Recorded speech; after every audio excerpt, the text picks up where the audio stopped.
Que dia mais propício para meditarmos, né? Hoje o seminário nos traz o seguinte tema: entrando em oração no sofrimento e na morte de Jesus. Que hora mais propícia, né? Nós acompanhamos antes as dores de Nossa Senhora. Eu cheguei a tempo de contemplar as dores de Nossa Senhora.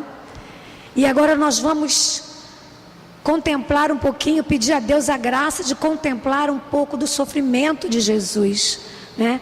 E o início do sofrimento de Jesus, nós sabemos, foi lá na última ceia, né? Logo depois ele foi orar, ele suou sangue, não é verdade? Então ali começou o martírio de Jesus Cristo. Mas antes é preciso que a gente reflita um pouco sobre o que é contemplar. Quem ora, quem reza o terço aqui? Levanta a mão. Oh, glória a Deus. Então nós conhecemos uma maneira de contemplar. Quando nós oramos o terço, os mistérios do terço, né? Porque o terço só faz sentido se nós contemplarmos os mistérios, né? Senão ele vira uma oração mecânica e repetitiva, sem sentido, né? A gente se distrai? Sim, a gente se distrai às vezes, o pensamento leva a gente para longe, né? Mas o ideal é que a gente consiga manter a nossa atenção durante o tempo que a gente contempla os mistérios da vida de Jesus, né? Nós estamos dizendo Ave Maria, mas nós estamos com o coração e a mente voltados para os mistérios da vida de Jesus, né? Então, contemplação é uma forma de conhecer, né? É uma forma de conhecimento. Através da contemplação, eu posso conhecer a Deus da maneira que conheço outras pessoas, né? Eu posso conhecer a Deus como eu conheço um amigo íntimo, um amigo com quem eu faço confidências, com quem eu troco intimidades. Eu posso conhecer a Deus dessa maneira, né? E essa contemplação que o seminário nos propõe nessa semana é em cima desse relacionamento profundo com Jesus, né? Um relacionamento de intimidade, de conhecimento, né? Ele que olha para dentro de mim e me vê, eu que posso olhar para ele, posso ver um pouco, né? Contemplar um pouco da face desse Deus que eu busco todo dia conhecer um pouco mais, né? Então, contemplar significa conhecimento concreto, né? Não é algo abstrato, não, é conhecimento concreto. Quando eu estou meditando os mistérios do terço, tudo aquilo que eu medito aconteceu verdadeiramente, né? Então, é conhecimento concreto, porque é um conhecimento amoroso da pessoa de Jesus Cristo, né? Contemplação é conhecimento amoroso da pessoa de Jesus Cristo, né? É olhar em amor para Jesus, né? Nós agora, em um determinado momento, né, quando no final, quando foi descendo o rosto de Jesus ali, né, a gente lembra do Santo Sudário. Aquilo tocou muito o coração da gente, né? Então, através daquela imagem, nós podemos contemplar ali um pouco da tristeza profunda que o coração de Jesus estava experimentando naquele momento, né? E tem o padre Cantalamessa diz que a gente contempla as dores físicas de Jesus, mas que a maior dor que Jesus experimentou foi a dor da alma. A dor da alma de Jesus foi muito maior do que a dor física, né? Inclusive alguns doutores dizem que não foi a maior das dores físicas a dor de Jesus. A maior dor de Jesus foi realmente na alma, que houveram torturas físicas piores, alguns dizem, né? Mas o maior sofrimento de Jesus foi na alma. E é esse sofrimento que nós somos chamados a contemplar, especialmente nessa semana, né? Em que Jesus começa a sua caminhada em direção à cruz, né? Nós celebramos a entrada dele em Jerusalém ontem, né? Aclamado como rei, né? Quem diria que ele estava caminhando para um desfecho tão triste, tão trágico, né? Ele sabia para onde ele estava indo, né? Então, contemplar Jesus é o mesmo que conhecer uma pessoa que é minha amiga, alguém com quem eu convivo, alguém que conhece a minha vida, alguém que conhece a minha história. É ter uma experiência do seu amor, da sua presença, do seu cuidado. Não é uma experiência abstrata, é algo que eu posso experimentar verdadeiramente no meu coração. Quem aqui já teve uma experiência concreta de Deus na sua vida, no seu coração? É dessa experiência que nós estamos falando hoje.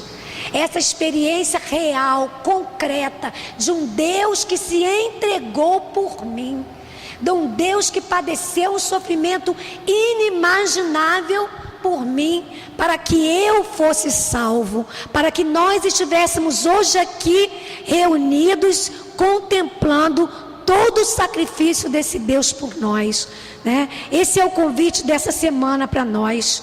E contemplar Jesus envolve todo o nosso ser, né? Não é apenas uma atividade da mente, não é apenas uma atividade intelectual, mas vai envolver também os meus sentimentos, vai envolver as minhas emoções. E quanto maior a minha entrega, né? Quanto mais entregue eu estiver no nível do meu sentimento, das minhas emoções, maior será a minha satisfação espiritual, que vem do amor de Deus por mim, né? Quanto mais eu me entrego, quanto mais eu entro nessa intimidade de Jesus durante o seu sofrimento, maior alegria eu vou experimentar desse amor que vem de Deus para mim, né? Se Jesus só tivesse nos amado com palavras, como muitas vezes nós fazemos, né? Mas a maior prova de Jesus, do amor de Jesus por nós, nós podemos contemplar aqui agora diante de nós, nessa cruz. Nessa semana inteira nós vamos contemplar, né, esse Jesus que não foi preso por autoridades humanas, não foi a justiça humana que prendeu Jesus. Jesus vai dizer: ninguém me tira a vida, eu a dou por mim mesma, né? Então, o Jesus histórico, a gente pode olhar e dizer: Jesus foi preso pelas autoridades daquela época, mas nós sabemos que o nosso Jesus, esse Jesus que nós conhecemos no íntimo do nosso coração, ele se entregou, ele quis se entregar por amor a nós, ele não resistiu, né? Mas ele se abriu e ele obedeceu ao Pai até a morte de cruz. Num determinado momento, lá no Getsemane, na agonia, depois da ceia, Jesus sofre profundamente, né? Porque ali ele tem uma experiência tremenda de angústia, de tristeza e também uma prévia das dores que ele iria experimentar no seu próprio corpo, né? E nós sabemos que os anjos estavam ali amparando Jesus, né?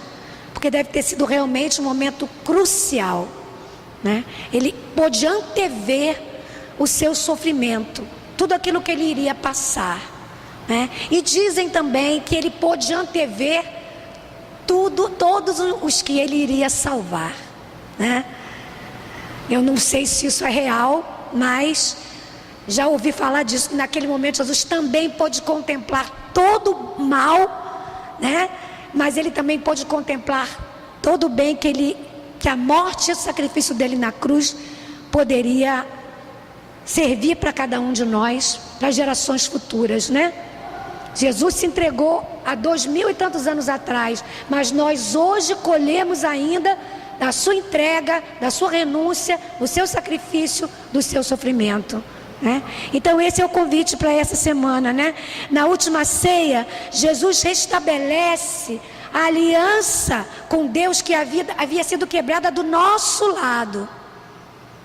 Deus não quebrou a aliança, quem quebrou a aliança fomos nós, né?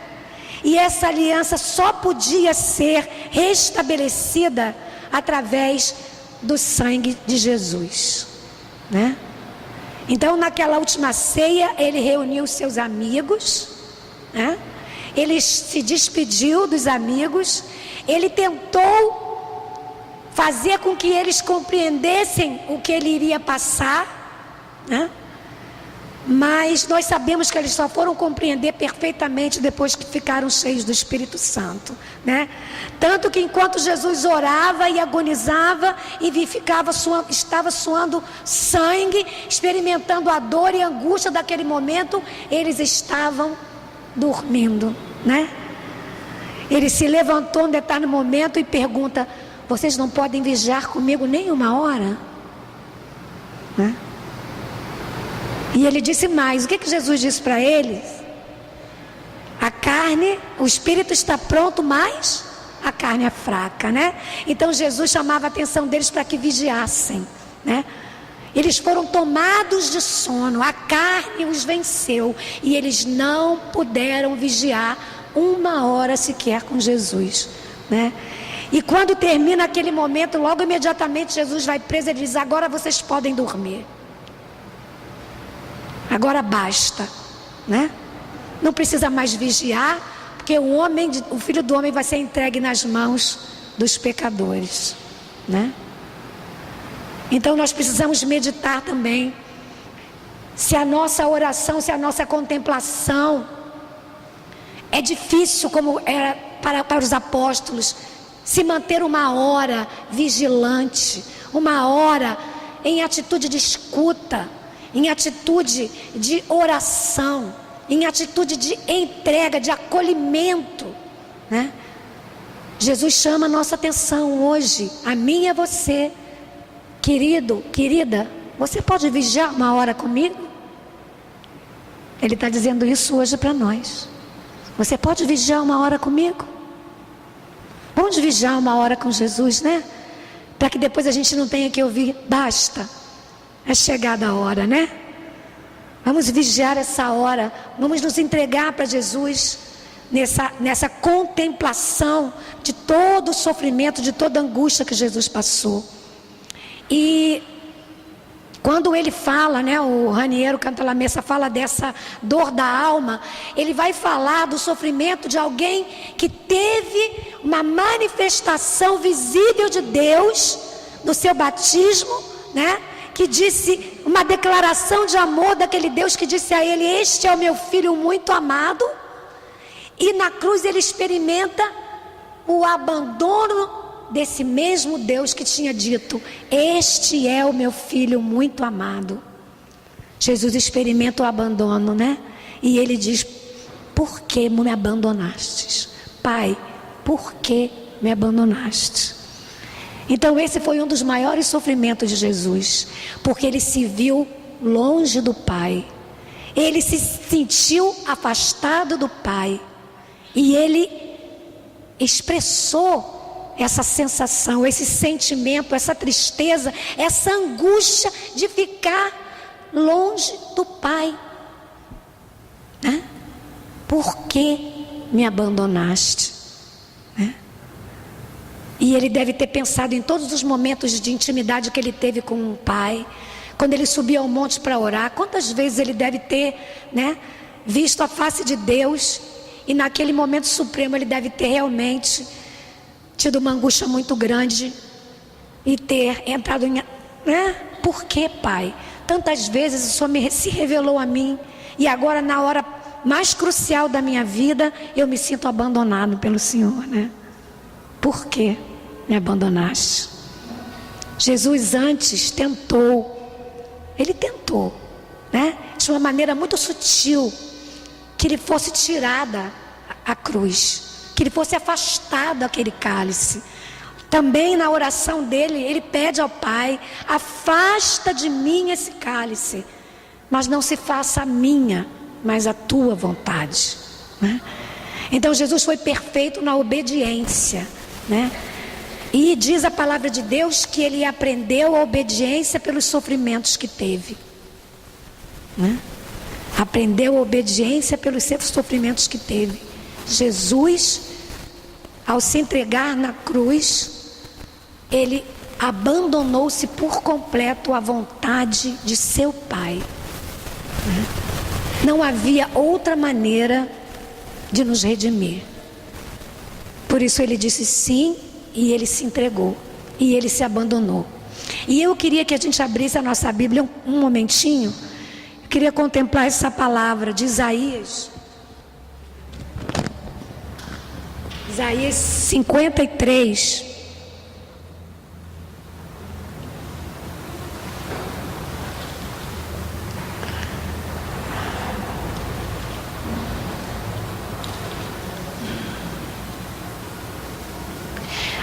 É uma passagem, né, uma profecia de algum que fala do que Jesus atravessaria, né? Quantos anos antes? 600, 700 anos antes talvez. Quem poderia acreditar nisso que ouvimos, né? Aí vamos aqui. Cresceu diante dele como um pobre rebento, enraizado numa terra árida. Não tinha graça nem beleza para atrair nossos olhares. Seu aspecto não podia seduzir-nos. Era desprezado. Era a escória da humanidade. Homem das dores, experimentado nos sofrimentos. Como aqueles diante dos quais se cobre o rosto. Era amaldiçoado e não fazíamos caso dele. Em verdade, ele tomou sobre si nossas enfermidades e carregou os nossos sofrimentos. E nós o reputávamos como um castigado, ferido por Deus e humilhado. Mas ele foi castigado por nossos crimes e esmagado por nossas iniquidades. O castigo que nos salva pesou sobre ele. Fomos curados graças às suas chagas. Todos nós andávamos desgarrados como ovelhas. Seguíamos cada qual o nosso caminho. O Senhor fazia recair sobre ele o castigo das faltas de todos nós. Foi maltratado e resignou-se. Não abriu a boca. Como um cordeiro que se conduz ao matadouro e uma ovelha muda nas mãos do tosqueador, ele não abriu a boca. Por um iníquo julgamento foi arrebatado. Quem pensou em defender sua causa quando foi suprimido da terra dos vivos, morto pelo pecado do meu povo? Jesus não teve quem o defendesse, né? Ele foi abandonado pelos seus amigos. E essa palavra aqui é uma palavra para a gente refletir nessa semana e vai nos ajudar muito a contemplar. Entrar em oração nesse sofrimento de Jesus, né? Jesus se entregou como uma ovelha muda, ele se deixou tosquear, ele não disse uma palavra em sua defesa, né? Uma palavra. Tu és o rei dos judeus? O que ele disse? O que ele respondeu? Tu o dizes, né? Em nenhum momento ele levantou a voz para se defender, né? Ele levou a bufetada e ele só perguntou também, por quê, né? Por que me bates, né? Então nós vamos acompanhando todo o processo de Jesus. Que tristeza no coração de Jesus levar uma bufetada, né? Porque ele estava dizendo a verdade, né? Quanta humilhação, recebeu cusparada. Nós podemos contemplar no filme A Paixão de Cristo, eu recomendo que a gente também veja essa semana, que foi, né, por ali a gente mais ou menos imagina como Jesus deve ter ficado desfigurado, né? Ele não devia se parecer em nada com aquele Jesus de antes, né? A palavra diz aqui de tão desfigurado que ele ficou, né? Não tinha graça nenhuma, né? Ele era tido como um amaldiçoado, porque todo aquele que era crucificado era tido como maldito, né? E Jesus foi tido como maldito, porque foi pendurado numa cruz, né? Então contemplar o sofrimento de Jesus pode nos dar uma experiência nova, de um novo batismo no Espírito Santo.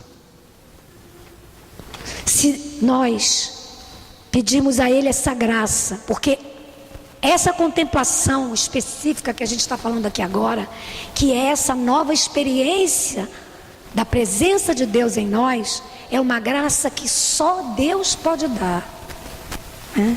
E eu receber, né? E você e cada um de nós acolher. Só Ele pode dar essa graça. A gente pode contemplar por um esforço humano, mas contemplar o sofrimento de Jesus da maneira como devemos e como podemos, guiados e conduzidos pelo Espírito Santo de Deus, só por dom de Deus, né? E quando você for orar essa semana, você peça a Deus que te dê a graça do Espírito Santo.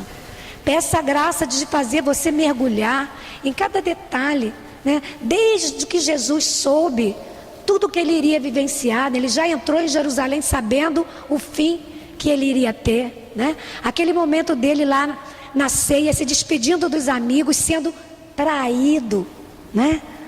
Traído por alguém que ele julgava amigo, né? Que dor que Jesus deve ter sentido. Traído por um beijo, né? Traído por um beijo, né? Era melhor que tivesse sido por um tapa, né?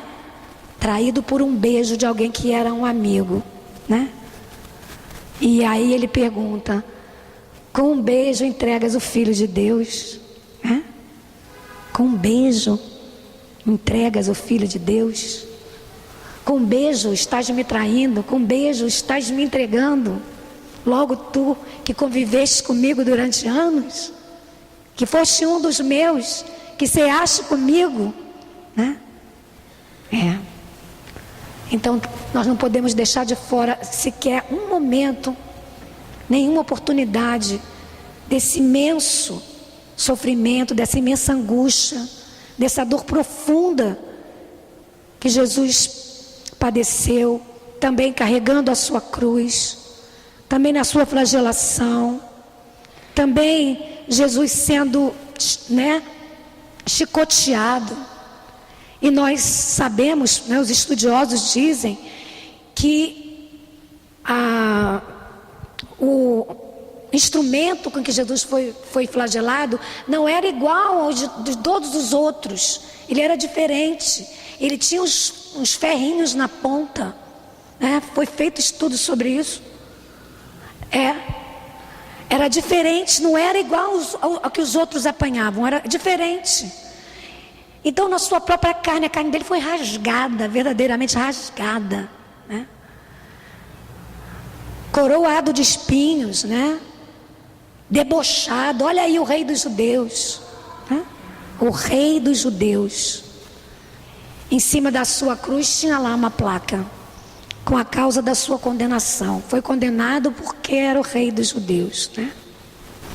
E os judeus ainda vieram reclamar com Pilatos: não, nós não queremos essa placa, não. Ele não é nosso rei. Ele não é nosso rei. E Pilato diz: o que está feito, está feito, né? E assim, meus irmãos, o Senhor nos convida nessa semana, junto com as dores de Maria, que nós que estávamos aqui podemos experimentar um pouquinho, né? A contemplar a partir da última ceia até Jesus expirar na cruz, entregando o Espírito a Deus por mim, por você. E guarde no seu coração que a dor da alma de Jesus deve verdadeiramente ter sido maior que a sua dor física, né? A dor da traição dos amigos, o abandono do pai. Ninguém para lhe defender, ninguém para tomar a sua causa, mudo, né?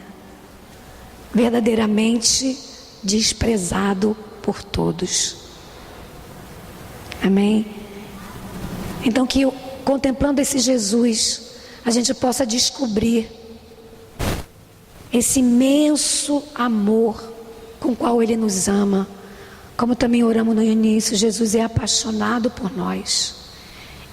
E apaixonado mesmo, porque Ele viveu uma paixão por mim e por você. Amém?